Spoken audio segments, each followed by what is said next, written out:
Hey guys, today I am going to show you how to apply your Lipsense. So the first thing that you're going to do every single time is you're going to take your witch hazel and a cotton pad, and you're going to make sure that you're cleaning your lips before you apply. The reason behind this is if you're applying your Lipsense to a clean surface, it's just going to allow it to last to its fullest potential and really help the color stay on. So after you clean your lips, you're obviously going to allow them to dry. And then you're going to take your Lipsense and you're going to shake it up really well. This will allow the pigment to mix up so that it can apply to your lips as it should.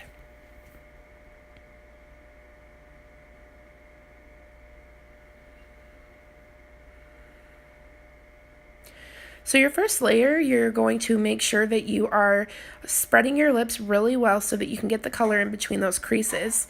You want to make sure you're staying in one direction and not feathering back and forth. And you also want to make sure that you are not touching your lips together until the third and final application is sealed with Glossy Gloss.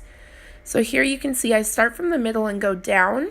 I've just found this way to be the easiest. And as you can see, I'm not feathering back and forth. I'm staying in one direction. In your starter kit, you'll get what's called an oops remover, and this would be a really good time to use it for that spot that I kind of went out of my corner a little bit. I would obviously just go and fix that with the oops remover. And oops remover is also really great for removal. The one thing I have to remind people with the oops remover and using it to remove at night is that you are applying Lipsense in layers, and so it's probably going to be removed in layers. So it's just something good to know. Now you'll see here on my bottom lip, because I have fuller lips, I find it easier to also split my bottom lip into two sections, kind of like in my top lip. So I come from the corner and meet it in the middle, and then I'll go to the other corner and meet that in the middle. Those of you that have thinner lips may find it easier to just go from corner to corner. Now again, we're not touching our lips together, and we're going to allow 10 to 15 seconds of dry time after we get that corner filled in right there.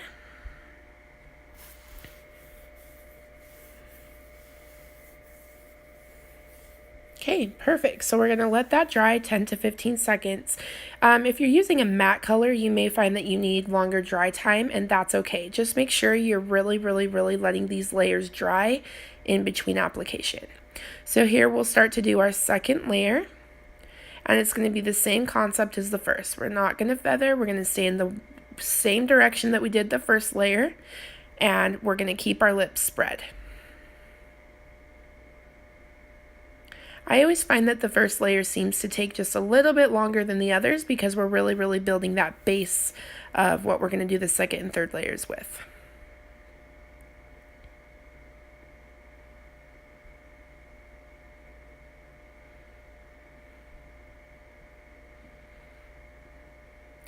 So for those of you who seem to be beginners with Lipsense, I just want to touch base on maybe you're feeling that your lips are a little bit extra dry, or maybe you're feeling like your color may not be lasting to its fullest potential. So I really encourage you to subscribe to my channel, and you'll find another video regarding lip exfoliation process. I think that would really help you. Okay, so second layer is done. We're just letting it dry 10 to 15 seconds. Again, if you have a matte color, you just want to make sure that you're letting it dry maybe just a little bit longer. Third and final layer. Still making sure that our layers are thin and still staying in the same direction that we applied it the first and second time. Thin layers are really important because you'll notice if you're applying thicker layers, it may look really cakey. It may start cracking immediately, and maybe your color just doesn't last as long as it could be. Another great tip to get your color to last as long as it should is to make sure that you're staying hydrated and drinking your water.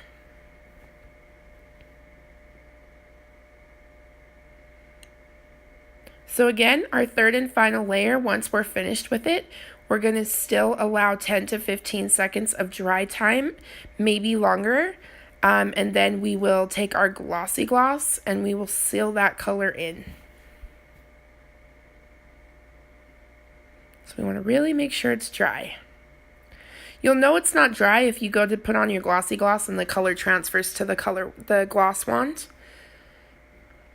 So here we are taking our glossy gloss, and glossy gloss is always going to be the gloss you use to seal that color in, no matter what you're doing. Like even if you're using a different fun gloss that we have available, you still want to always seal your color with glossy gloss, and anytime that your lips are feeling a little bit more dry, glossy gloss is going to be the way to go.